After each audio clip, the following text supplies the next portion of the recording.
ನಮಸ್ಕಾರ. ಹಿಂದಿನ ವಿಡಿಯೋದಲ್ಲಿ ಸಂಖ್ಯಾಗಣನ ನನು ಸರಳ ಈ ಚಾಪ್ಟರ್ನ ಎಕ್ಸ್ಪ್ಲನೇಷನ್ ಅನ್ನ ನೋಡಿದ್ವಿ. ಇವತ್ತಿನ ವಿಡಿಯೋದಲ್ಲಿ ಅದರ ಎಕ್ಸಸೈಸ್ ಪಾರ್ಟ್ ಅನ್ನ ನೋಡೋಣ. ಈ ಚಾಪ್ಟರ್ಲಿ ಒಂದು ಸಂಖ್ಯಾ ಗೀತ ಇತ್ತು, ಅದರ ಜೊತೆಗೆ ಸಂಖ್ಯೆಗಳು ನಂಬರ್ 1 ಇಂದ 50 ತನಕ ಯಾವ ರೀತಿಯಲ್ಲಿ ಸಂಖ್ಯೆಯನ್ನು ಹೇಳೋದು, ಹಾಗೆ ಸಂಖ್ಯೆಯನ್ನು ಬರೆಯೋದು ಹೇಗೆ, ಸಂಸ್ಕೃತ್ ನಂಬರ್ಸ್ನ ಬರೆಯೋದು ಹೇಗೆ, ಇದನ್ನು ತಿಳಿದುಕೊಂಡಿದ್ವಿ ಹಿಂದಿನ ವಿಡಿಯೋದಲ್ಲಿ. ಇವತ್ತು ಅದರ ಎಕ್ಸಸೈಸ್ ಪಾರ್ಟ್ ಅನ್ನು ನೋಡೋಣ. ಪಾಠಸ್ಯ ಆಧಾರೇಣ ಅಧೋಲಿಖಿತಾನಾಂ ಪ್ರಶ್ನಾನಾಂ ಏಕಪದೇನ ಉತ್ತರಾಣಿ ಲಿಖಂತು. ಪಾಠದ ಆಧಾರದ ಮೇಲೆ, ಆ ಚಾಪ್ಟರ್ಲಿ ಕೊಟ್ಟಿರೋ ಎಕ್ಸ್ಪ್ಲನೇಷನ್ ಆಧಾರದ ಮೇಲೆ ಅಧೋಲಿಖಿತಾನಾಂ, ಅಧ ಅಂದರೆ ಕೆಳಗೆ ಕೊಟ್ಟಿರುವಂತಹ ಪ್ರಶ್ನೆಗಳ ಅವುಗಳಿಗೆ ಏಕಪದೇನ ಉತ್ತರಾಣಿ ಲಿಖಂತು, ಒಂದು ಶಬ್ದದಲ್ಲಿ ಉತ್ತರವನ್ನ ಬರಿಬೇಕು. ಇದು ಸಂಖ್ಯಾ ಗೀತ ಇದೆಯಲ್ಲ, ಅದರ ರಿಲೇಟೆಡ್ ಇರ್ತದೆ. ಕಹ ಏಕಃ ಅಸ್ತಿ, ಕಹ ಏಕಃ ಅಸ್ತಿ. ಇಲ್ಲಿ ಏಕಃ ಅನ್ನುವಂಥದ್ದು ಪುಲ್ಲಿಂಗ. ಕಹ ಏಕಃ ಅಸ್ತಿ, ನಾವು ಅಲ್ಲಿ ನೋಡಿದ ಹಾಗೆ ಸೂರ್ಯ ಏಕಃ ಅಸ್ತಿ.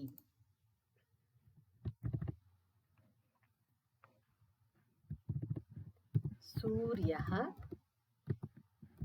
ನಾವು ಆನ್ಸರ್ ಬರೆಯೋದು ಒಂದು ವರ್ಡ್ ಆಗಿರೋದ್ರಿಂದ ಬರೀ ಸೂರ್ಯ ಬರೆದ್ರೆ ಸಾಕಾಗ್ತದೆ. ನೆಕ್ಸ್ಟ್, ಕಹ ಷಣ್ಮುಖ ದೇವ ಅಸ್ತಿ.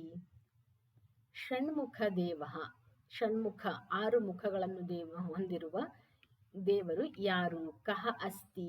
ಇಲ್ಲಿ ನಾವು ಸಂಖ್ಯಾ ಗೀತವನ್ನ ನೋಡಿದ್ರೆ ಸುರಸೇನಾನಿ, ಷಣ್ಮುಖ ದೇವ ಸುರಸೇನಾನಿ ಅಸ್ತಿ. ಅದರಿಂದ ಆನ್ಸರು ಸುರಸೇನಾನಿ.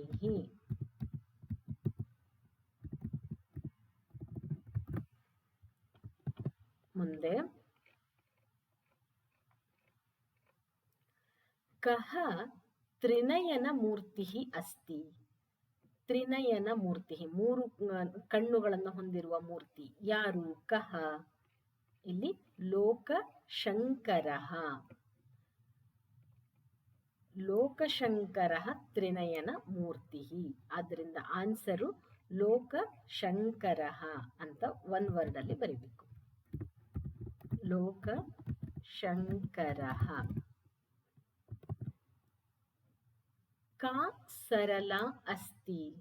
ಸರಳ ಅಂದ್ರೆ ಸಿಂಪಲ್, ಸರಳವಾಗಿರುವಂಥದ್ದು ಯಾವುದು? ಎಂಡಲ್ಲಿ ಬರ್ತದೆ. ಸಂಖ್ಯಾಗಣನ ನನು ಸರಳ, ಚಾಪ್ಟರ್ನ ಟೈಟಲು ಇದೆ. ಅದರಿಂದ ಆನ್ಸರು ಸಂಖ್ಯಾಗಣನ ಸರಳ ಅಸ್ತಿ. ಸಂಖ್ಯಾಗಣನ.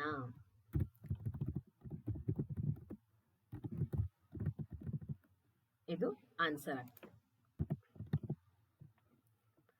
ಕೆ ಅತುಲ ಬಲಾಹ ಸಂತಿ. ಅತುಲ ಬಲಾಹ ಅಂದ್ರೆ ತುಂಬ ಬಲವನ್ನ ಹೊಂದಿರುವವರು. ಕೆ, ಕಹ, ಕೌ, ಕೆ ಪುಲ್ಲಿಂಗ ಶಬ್ದದ ಕ್ವಶನ್, ಅದು ಬಹುವಚನದಲ್ಲಿದೆ. ಅತುಲ ಬಲರು ಯಾರು? ಈ ಚಾಪ್ಟರ್ಲಿ, ಇದರಲ್ಲಿ ಸಂಖ್ಯಾಗೀತದಲ್ಲಿ ಅತುಲ ಬಲಾಹ ಅಂತ ದಿಗ್ಗಜಗಳಿಗೆ ಕೊಟ್ಟಿದ್ದಾರೆ. ಅಷ್ಟ ದಿಗ್ಗಜ ಧರಂತಿ ಧರಣಿ ಉಪಕೃತಶೀಲ ಅತುಲ ಬಲಾಹ. ಆದ್ದರಿಂದ ಆನ್ಸರು ಅಷ್ಟ ದಿಗ್ಗಜ ಅಂತ ಆಗ್ತದೆ.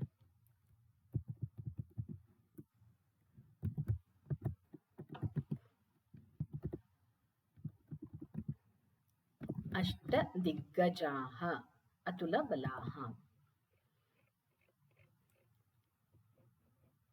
ಇದ್ರದ್ದು ಈ ಸೆಕ್ಷನ್ ಮುಗೀತು. ಇವಾಗ ಆನ್ಸರ್ಗಳು: ಸೂರ್ಯ ಸೆಕೆಂಡ್ ಒನ್ಗೆ ಆನ್ಸರು, ಷಣ್ಮುಖ ದೇವ ಸುರಸೇನಾನಿ, ತ್ರಿನಯನ ಮೂರ್ತಿ ಲೋಕಶಂಕರ, ಸರಳ ಸಂಖ್ಯಾಗಣನ, ಅತುಲ ಬಲಾಹ ಅಷ್ಟದಿಗ್ಗಜಾಹ. ನೆಕ್ಸ್ಟು, ಉದಾಹರಣಾನುಗುಣಂ ಶಬ್ದಾನಾಂ ಪುರತಃ ಉಚಿತಾಂ ಸಂಖ್ಯಾಂ ಲಿಖಂತು. ಉದಾಹರಣೆ ಒಂದು ಕೊಟ್ಟಿದ್ದಾರೆ, ಎಕ್ಸಾಂಪಲ್ ಕೊಟ್ಟಿದ್ದಾರೆ. ಅದಕ್ಕೆ ಆ ರೀತಿಯಲ್ಲಿ ಶಬ್ದಾನಾಂ, ಶಬ್ದಗಳ, ಪುರತಃ ಅಂದರೆ ಮುಂದೆ, ಉಚಿತ ಸಂಖ್ಯೆಯನ್ನ ಬರೆಯಿರಿ ಅಂತ. ಉದಾಹರಣೆಗೆ ಕೊಟ್ಟಿದ್ದಾರೆ, ಆಕಾಶೆ ಡ್ಯಾಶ್ ಸೂರ್ಯ ವಿಭಾತಿ. ಸೂರ್ಯ ಒಬ್ಬನೇ, ಆದ್ರಿಂದ ಏಕಃ ಸೂರ್ಯ.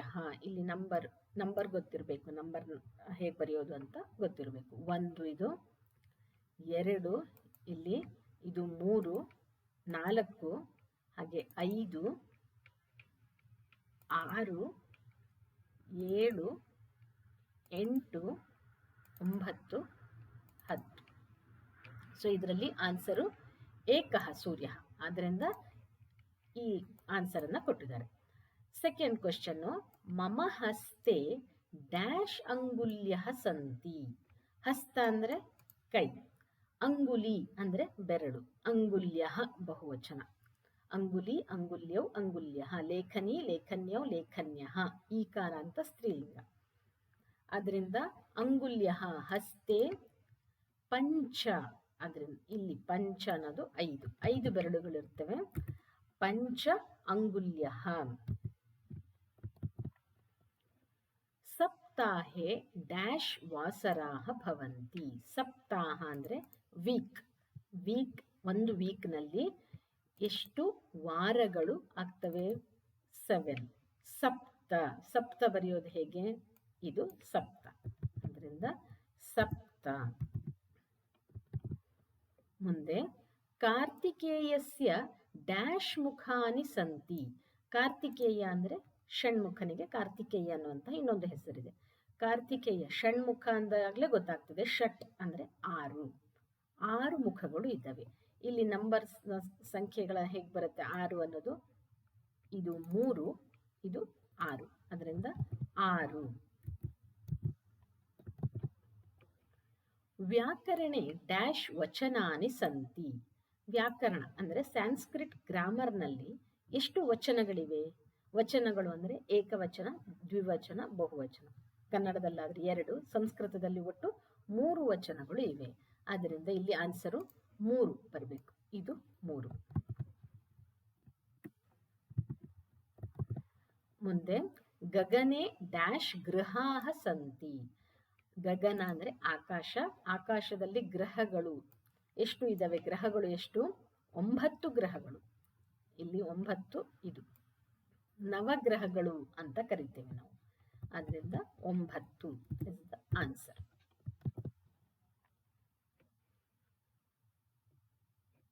ಉದಾಹರಣಾನುಸಾರಂ ಸಂಖ್ಯಾಪದಂ ಚ ಲಿಖಂತು. ಉದಾಹರಣೆಗೆ ಅನುಸಾರವಾಗಿ ಸಂಖ್ಯೆ ಹಾಗೆ ಅದರ ಪದವನ್ನ, ನಂಬರ್ ಮತ್ತೆ ನಂಬರ್ ನೇಮ್ಸ್ ಎರಡನ್ನು ಸಂಸ್ಕೃತದಲ್ಲಿ ಬರಿಬೇಕು. ಯಥಾ, ಹೇಗೆ ಅಂದ್ರೆ, ಉದಾಹರಣೆ ಅಂತ ಇಲ್ಲಿ, ಭವತಃ ಪರಿವಾರೆ ಕತಿ ಜನಾಃ ಸಂತಿ. ಭವತಃ ನಾಮ ಕಿಂ ಅಂದ್ರೆ ನಿಮ್ಮ ಹೆಸರೇನು, ಹಾಗೆ ಭವತಃ ಅಂದ್ರೆ ನಿಮ್ಮ, ಪರಿವಾರೆ ನಿಮ್ಮ ಫ್ಯಾಮಿಲಿಯಲ್ಲಿ, ಕತಿ ಅಂದ್ರೆ ಎಷ್ಟು, ಜನಾಃ ಸಂತಿ ಎಷ್ಟು, ನಿಮ್ಮ ಫ್ಯಾಮಿಲಿಯಲ್ಲಿ ಎಷ್ಟು ಜನರಿದ್ದಾರೆ. ಅದಕ್ಕೆ ಇಲ್ಲಿ ಆನ್ಸರು 5 ಅಂತ ಕೊಟ್ಟಿದ್ದಾರೆ. ನಂಬರ್ ನೇಮ್ ಹಾಗೆ ನಂಬರ್ ಎರಡನ್ನು ಬರೆದಿದ್ದಾರೆ. ಪಂಚ, ಮಮ ಪರಿವಾರೆ ಪಂಚ ಜನಾಃ ಸಂತಿ. ಅದನ್ನ ಬರೆಯೋದು ಬೇಡ, ಇಲ್ಲಿ ಬರಿಬೇಕಾಗಿರೋದು ನಂಬರ್ ಮತ್ತೆ ಅದರ ನೇಮ್ ಅಷ್ಟೆ. ಕತಿ ದಿಶಃ ಸಂತಿ. ಕತಿ ಅಂದ್ರೆ ಎಷ್ಟು, ದಿಶಃ ಅಂದ್ರೆ ದಿಕ್ಕುಗಳು ಇವೆ. ಸಾಮಾನ್ಯವಾಗಿ 8 ದಿಕ್ಕುಗಳು, ಅಷ್ಟ ದಿಕ್ಕುಗಳು ಅಂತಾನೆ ಹೇಳ್ತೀವಿ. ಆದರೆ ಇಲ್ಲಿ ಸಂಖ್ಯಾನಾಮ ಇದರಲ್ಲಿ ಕೊಟ್ಟ ಹಾಗೆ ಊರ್ಧ್ವ ಮತ್ತೆ ಅಧ, ಊರ್ಧ್ವಂ ಮತ್ತೆ ಅಧ ಎರಡು ಸೇರಿಸಿದ್ರೆ ದಶ ದಿಕ್ಕುಗಳು. ಅವುಗಳನ್ನು ಸೇರಿಸಿದಾಗ ದಶ ದಿಕ್ಕುಗಳು, ದಶ ದಿಶಃ ಪ್ರಸಿದ್ಧಾಃ. ಆದ್ದರಿಂದ ಆನ್ಸರ್ ಇದಕ್ಕೆ ದಶ ಅಂತ ಆಗ್ಬೇಕು. ದಶ ಅಂತ ಆನ್ಸರ್ ಆಗ್ಬೇಕು. ಮೊದಲು ನಂಬರ್ಸ್ ಬರೆಯೋಣ, ಆಮೇಲೆ ಅದರ ಜೊತೆಗೆ ನಂಬರ್ ನೇಮ್ ಅನ್ನ ಬರಿಬೇಕು. ಮುಂದೆ ಸಪ್ತಾಹೆ ಕತಿ ವಾಸರಾಹ ಭವಂತಿ. ಸಪ್ತಾಹ ವೀಕಲ್ಲಿ, ಕತಿ ಎಷ್ಟು, ವಾಸರಾಹ ವಾರಗಳು ಆಗುತ್ತವೆ. ಒಂದು ವೀಕ್ ಅಂದ್ರೆ ಎಷ್ಟು ವಾರಗಳು? 7 days. 7 ಇದನ್ನ ನಂಬರು ಪ್ಲಸ್ ನೇಮ್, 7ಗೆ ಸಪ್ತಾಹ ಸಪ್ತ ಅಂತ ಹೇಳ್ತೀವಿ. ವರ್ಷೆ ಕತಿ ಮಾಸಾಹ ಭವಂತಿ. ವರ್ಷ ಅಂದ್ರೆ ಇಯರ್. ಒಂದು ವರ್ಷದಲ್ಲಿ ಎಷ್ಟು ಮಾಸಗಳು, ಮಾಸ ಅಂದ್ರೆ ತಿಂಗಳುಗಳು, ಮಂತ್ಸ್. ಒಂದು ವರ್ಷಕ್ಕೆ ಎಷ್ಟು ತಿಂಗಳು ಅಂತ ಕೇಳ್ತಾ ಇದ್ದಾರೆ. ಇಲ್ಲಿ ಎಷ್ಟಾಗ್ತವೆ? 12 ತಿಂಗಳುಗಳು. ಅದರಿಂದ ಇಲ್ಲಿ 12 ಅಂದ್ರೆ 1 ಮತ್ತೆ 2, ಇಲ್ಲಿ ದ್ವಾದಶ.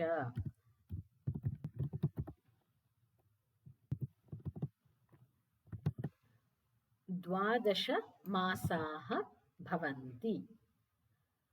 ಭವತಃ ಕತಿ ದಂತಾಹ ಸಂತಿ. ನಿನ್ನಲ್ಲಿ ಎಷ್ಟು ದಂತಗಳು ಇವೆ? ದಂತಗಳು, ಹಲ್ಲುಗಳು ಎಷ್ಟು ಇವೆ? ಸಾಮಾನ್ಯವಾಗಿ 32 ಅಂತ ಹೇಳ್ತೀವಿ, ಅದನ್ನೇ ತೆಗೆದುಕೊಳ್ಳೋಣ. 32.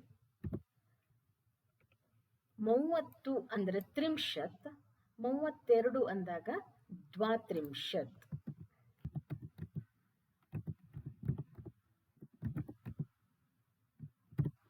ದ್ವಾತ್ರಿಂಶತ್ ಅಂತ ಆಗ್ತದೆ. ಮುಂದೆ ಸ್ವರಾಹ ಕತಿ ಭವಂತಿ.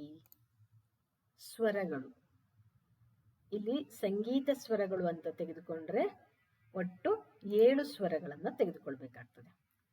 ಈ ಹಾಡಿನಲ್ಲಿ ಸಂಗೀತದ ಸಪ್ತ ಸ್ವರಗಳು ಅಂತ ತೆಗೆದುಕೊಂಡಿದ್ದಾರೆ ಇಲ್ಲಿ, ಅದರಿಂದ ಸಪ್ತ ಅಂತಾನೆ ತೆಗೆದುಕೊಳ್ಬಹುದು. ಸ್ವರಾಹ ಸುಮಧುರಾಹ ಸಪ್ತ.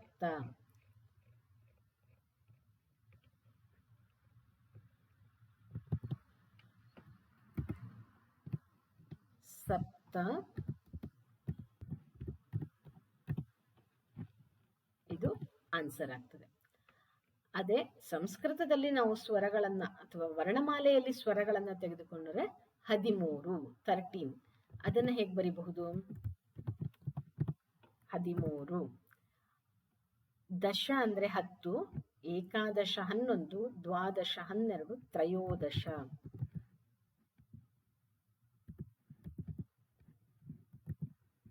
ತ್ರಯೋದಶ. ಇದನ್ನ ನಾವು ವರ್ಣಮಾಲೆಯ ಸ್ವರಗಳನ್ನು ತೆಗೆದುಕೊಂಡ್ರೆ, ಆದ್ರೆ ಇಲ್ಲಿ ಅವರು ಕೇಳಿರುವುದು ಸಂಖ್ಯಾಗೀತದ ಆಧಾರದ ಮೇಲೆ ಆಗಿರೋದ್ರಿಂದ ಇಲ್ಲಿ 7 ಅಂತ ತೆಗೆದುಕೊಳ್ಬಹುದು ನಾವು. ಆದ್ರಿಂದ ಕತಿ ದಿಶಾಃ ಸಂತಿ ದಶ. ಸಪ್ತಾಹೆ ಕತಿ ವಾಸರಾಃ ಭವಂತಿ ಸಪ್ತ. ವರ್ಷೆ ಕತಿ ಮಾಸಾಃ ಭವಂತಿ ದ್ವಾದಶ. ಭವತಃ ಕತಿ ದಂತಾಃ ಸಂತಿ ದ್ವಾತ್ರಿಂಶತ್. ಇಲ್ಲಿ ತ್ರಿಂಶತ್.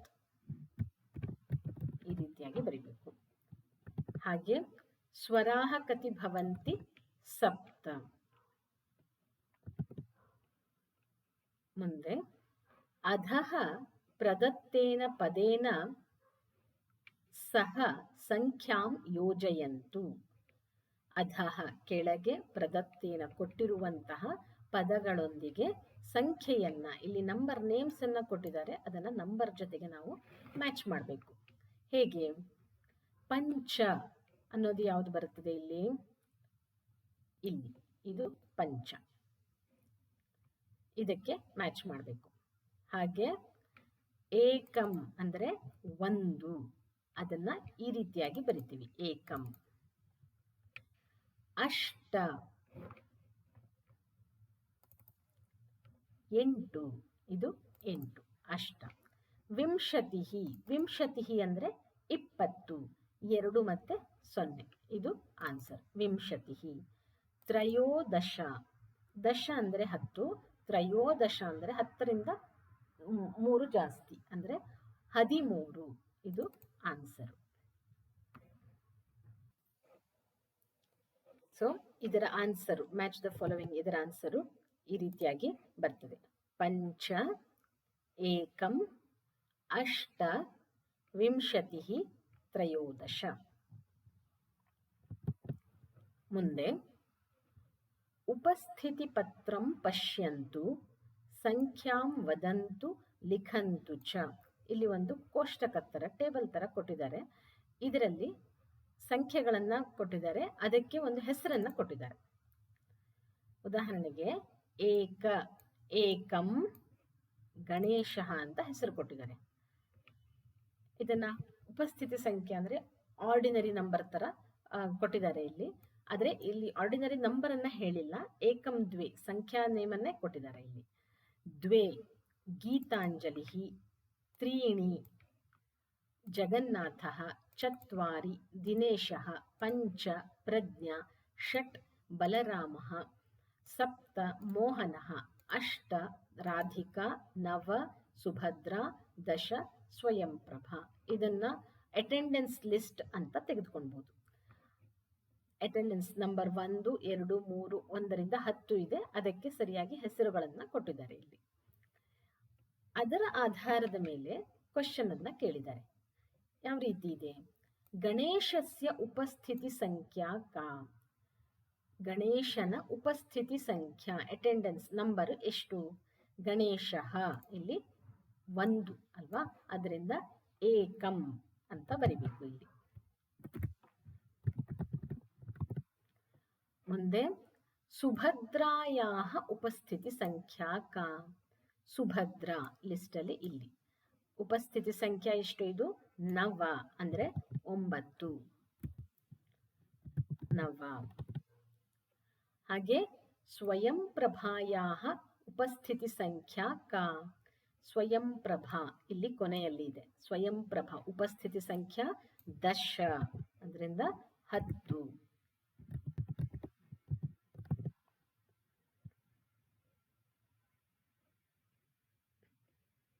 ಆಮೇಲೆ ಜಗನ್ನಾಥಸ್ಯ ಉಪಸ್ಥಿತಿ ಸಂಖ್ಯಾ ಕಾ? ಜಗನ್ನಾಥನ ಉಪಸ್ಥಿತಿ ಸಂಖ್ಯಾ ಇಲ್ಲಿ ಕಾ ಅಂತ ಯಾಕೆ ಬರ್ತಿದೆ ಕ್ವಶನ್ ಅಲ್ಲಿ ಎಲ್ಲದು ಅಂದ್ರೆ ಸಂಖ್ಯಾ ಅನ್ನೋದು ಸ್ತ್ರೀಲಿಂಗ ಶಬ್ದ, ಅದರಿಂದ ಅದಕ್ಕೆ ಸರಿಯಾಗಿ ಸ್ತ್ರೀಲಿಂಗದ ಒಂದು ಕ್ವಶನ್ ಅನ್ನ ಹಾಕಿದ್ದಾರೆ. ಜಗನ್ನಾಥನ ಉಪಸ್ಥಿತಿ ಸಂಖ್ಯಾ, ಜಗನ್ನಾಥ ತ್ರೀಣಿ.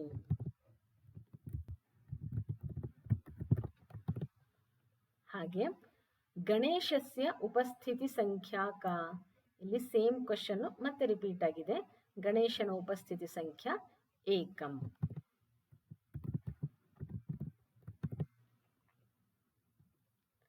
ಮುಂದೆ ಚಿತ್ರಂ ಪಶ್ಯಂತು ಸಂಖ್ಯಾಃ ವದಂತು ದ್ವಿತೀಯ ಚಿತ್ರೇ ಅಂಕೈಃ ಚ ತಾಃ ಸಂಖ್ಯಾಃ ಲಿಖಂತು.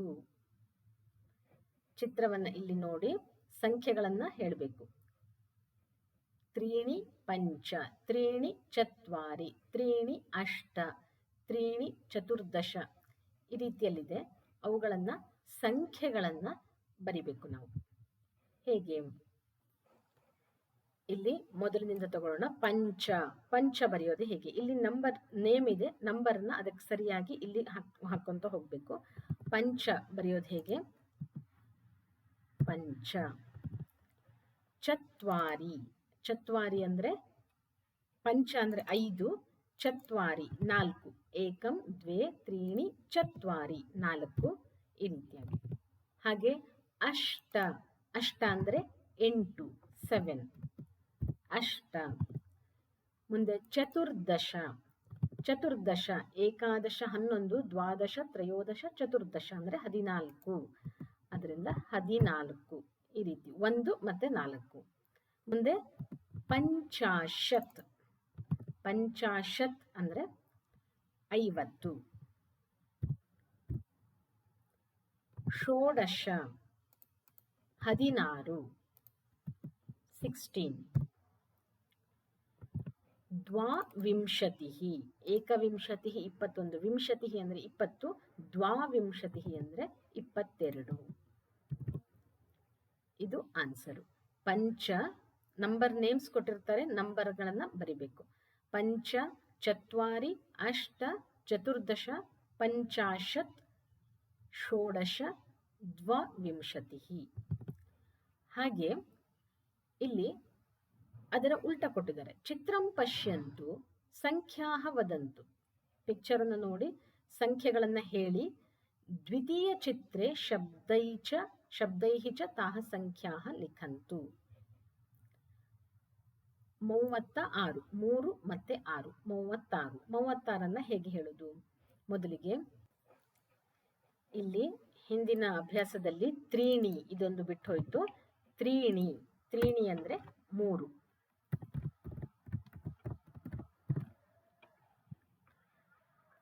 ಈಗ ನೆಕ್ಸ್ಟ್ ಇದರಲ್ಲಿ 36, 3 ಮತ್ತೆ 6 ಇದೆ, ಅಲ್ಲಿ 3 ಮತ್ತೆ 6 ಇದೆ. ಅದರಿಂದ ತ್ರಿಂಶತ್ ಅಂದ್ರೆ 30, ಷಟ್ತ್ರಿಂಶತ್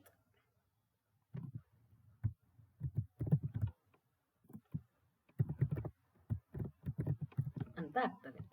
ಹಾಗೆ 1 ಮತ್ತೆ 1 11, ಏಕಾದಶ,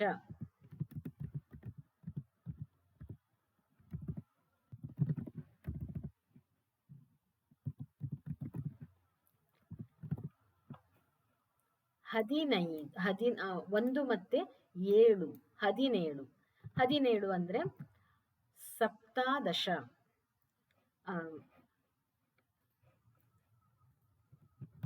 ಸಪ್ತದಶ.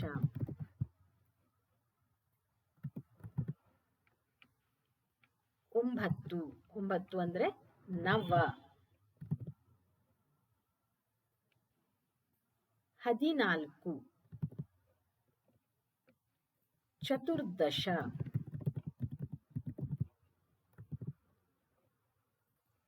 2 ಮತ್ತೆ 0 20, 20ಕ್ಕೆ ವಿಂಶತಿ. ಕೊನೆಯಲ್ಲಿ 2 ಮತ್ತೆ 5 25, ಪಂಚವಿಂಶತಿ.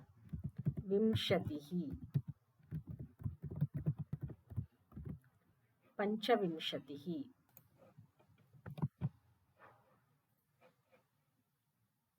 ಷಟ್ತ್ರಿಂಶತ್, ಏಕಾದಶ, ಸಪ್ತದಶ, ನವ, ಚತುರ್ದಶ, ವಿಂಶತಿ, ಪಂಚವಿಂಶತಿ. ಮುಂದೆ ಯೋಗ್ಯತಾ ವಿಸ್ತರಃ. ಸಂಖ್ಯಾ ಪ್ರಸಿದ್ಧಿ,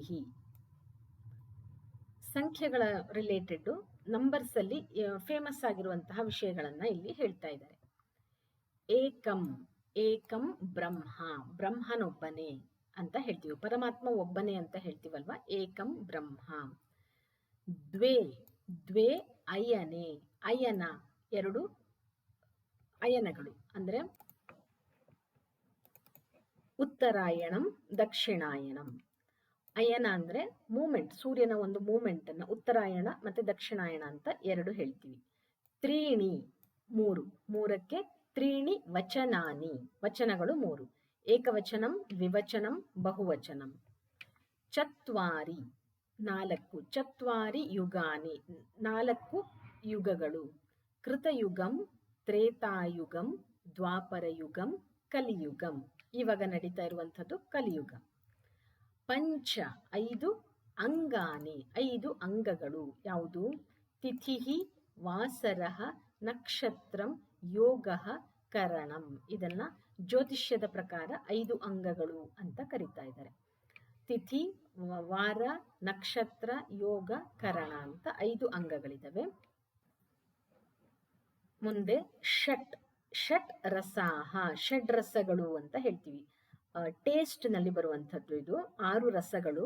ಮಧುರಹ ಅಂದ್ರೆ ಸ್ವೀಟ್, ಆಮ್ಲಹ ಅಂದ್ರೆ ಹುಳಿ, ಲವಣಃ ಅಂದ್ರೆ ಉಪ್ಪು, ಕಟುಹು ಅಂದ್ರೆ ಖಾರ, ತಿಕ್ತಃ ಅಂದ್ರೆ ಬಿಟ್ಟರ್, ಹಾಗೆ ಕಷಾಯ ಅಂದ್ರೆ ಒಂಥರ ಒಗರು ಅಂತ ಹೇಳ್ತೀವಲ್ವಾ, ಅದನ್ನ ಕಷಾಯ ಅಂತ ಹೇಳ್ತೀವಿ. ಆ ರಸದಲ್ಲಿ ಬರ್ತದೆ ಅದು. ಷಟ್ ರಸಾಹ. ಮುಂದೆ ಸಪ್ತ ಋಷಯ, ಋಷಿ, ಋಷಿಗಳು 7 ಋಷಿಗಳು ಫೇಮಸ್ ಇದರಲ್ಲಿ. ಮರೀಚಿಹಿ, ಅತ್ರಿಹಿ, ಅಂಗಿರಾಹ, ಪುಲಸ್ತ್ಯಃ, ಪುಲಹಃ, ಕ್ರತುಃ, ವಸಿಷ್ಠಃ ಅಂತ 7 ಋಷಿಗಳು, ಸಪ್ತ ಋಷಿಗಳು ಫೇಮಸ್ ಇರ್ತಾರೆ. ಹಾಗೆ ಅಷ್ಟ, ಅಷ್ಟ ದಿಕ್ಪಾಲಾಹ, ಅಷ್ಟ ದಿಕ್ಕುಗಳಿಗೆ ಇರುವಂತಹ ಪಾಲಕರು, ದೇವರುಗಳು. ಅಷ್ಟ ದಿಕ್ಕು, ಒಂದೊಂದು ದಿಕ್ಕಿಗೂ ಒಂದೊಂದು ಗಜಗಳು ಅಂತ ಅವಾಗ ಇದರಲ್ಲಿ ಗೀತೆಯಲ್ಲಿ ನೋಡಿದ್ವಿ. ಹಾಗೆ ಅಷ್ಟ ದಿಕ್ಕುಗಳಿಗೂ ಪಾಲಕರು ಅಂತ ದೇವತೆಗಳು ಇರ್ತಾರೆ. ಯಾರು? ಇಂದ್ರಃ, ಅಗ್ನಿಃ, ಯಮಃ, ನಿರತಿಃ, ವರುಣಃ, ವಾಯುಃ, ಕುಬೇರಃ, ಈಶಾನಃ ಅಂತ ಒಟ್ಟು 8 ದಿಕ್ಪಾಲಕರು, ಅಷ್ಟ ದಿಕ್ಪಾಲಕರು ಅಂತ ಕರಿತೀವಿ. ನವಗ್ರಹಾಃ ನವಗ್ರಹಗಳು ಸೂರ್ಯ, ಚಂದ್ರಃ, ಮಂಗಲಃ, ಬುಧಃ, ಗುರುಃ, ಶುಕ್ರಃ, ಶನಿಃ, ರಾಹುಃ, ಕೇತುಃ ಅಂತ 9 ಗ್ರಹಗಳು. ಹಾಗೆ ದಶ ದಿಶಾಃ 10 ದಿಕ್ಕುಗಳು, ಪೂರ್ವ, ಪಶ್ಚಿಮ, ಉತ್ತರ, ದಕ್ಷಿಣ ಇವು ಮೇಯ್ನು. ಆಗ್ನೇಯ ಕೋಣಃ ಆಗ್ನೇಯ ದಿಕ್ಕು, ನೈಋತ್ಯ, ವಾಯವ್ಯ ಕೋಣಃ, ಈಶಾನ ಕೋಣಃ, ಊರ್ಧ್ವಂ ಅಧಃ. ಒಟ್ಟು 8 ದಿಕ್ಕುಗಳು, ಅದರ ಜೊತೆಗೆ ಮೇಲೆ ಮತ್ತೆ ಕೆಳಗೆ ಊರ್ಧ್ವಂ ಅಧಃ ಸೇರಿ 10 ದಿಕ್ಕುಗಳು ಆಗಿದ್ದಾವೆ. ಇದು 1ರಿಂದ 10 ಫೇಮಸ್ ನಂಬರ್ ನೇಮ್ಸ್ ಅನ್ನ ಇಲ್ಲಿ ಕೊಟ್ಟಿದ್ದಾರೆ. ಮುಂದೆ ಕಾರ್ಯಕಲಾಪ, ಒಂದು ಸಂಖ್ಯಾ ಗೀತೆಯನ್ನ ಕೊಟ್ಟಿದ್ದಾರೆ. ಏಕಂ ದ್ವೇ ಪಶ್ಯತ ಕಿಮಸ್ತಿ ಮಮ ಹಸ್ತೆ. ಏಕಂ ದ್ವೇ ಪಶ್ಯತ ಕಿಮಸ್ತಿ ಮಮ ಹಸ್ತೆ. 1 2 ನೋಡು ನನ್ನ ಕೈಯಲ್ಲಿ ಏನಿದೆ. ತ್ರೀಣಿ ಚತ್ವಾರಿ ಹಸ್ತೆ ಪಾತ್ರಂ ಪಾತ್ರೆ ವಾರಿ. ಹಸ್ತ ಅಂದ್ರೆ ಕೈ, ಪಾತ್ರಂ ಅಂದ್ರೆ ಪಾತ್ರ ಅಂದ್ರೆ ವೆಸಲ್ ಇದೆ. ಹಾಗೆ ಪಾತ್ರದಲ್ಲಿ ಏನಿದೆ, ವಾರಿ ಅಂದ್ರೆ ನೀರು, ವಾಟರ್, ಜಲಂ ಅಂತಾನು ಹೇಳ್ತೀವಿ. ತ್ರೀಣಿ ಚತ್ವಾರಿ ಹಸ್ತೆ ಪಾತ್ರಂ ಪಾತ್ರೆ ವಾರಿ. ಮುಂದೆ ಪಂಚಷಟ್ ಜಂಬೀರ ರಸಂ ಯೋಜಯತ. ಪಂಚ ಅಂದ್ರೆ 5, ಷಟ್ ಅಂದ್ರೆ 6, ಪಂಚಷಟ್ ಜಂಬೀರ ರಸ ಅಂದ್ರೆ ಮೂಸುಂಬಿಯ ರಸವನ್ನ ಮಾಡಿ ಸೇರಿಸುವುದಕ್ಕೆ ಅಂತ ಹೇಳ್ತಾ ಇದ್ದಾರೆ ನೀರಿಗೆ. ಸಪ್ತ ಅಷ್ಟ ಲವಣಂ ಗುಡಂ ಚ ಮೇಲಯತ. ಇಲ್ಲಿ ಒಂದು ಫಲರಸ, ಜಂಬೀರ ರಸದ ಒಂದು ಜ್ಯೂಸ್ ಅನ್ನ ಮಾಡೋದು ಹೇಗೆ ಅಂತ ಸಂಸ್ಕೃತದಲ್ಲಿ ಹೇಳ್ತಾ ಇದ್ದಾರೆ.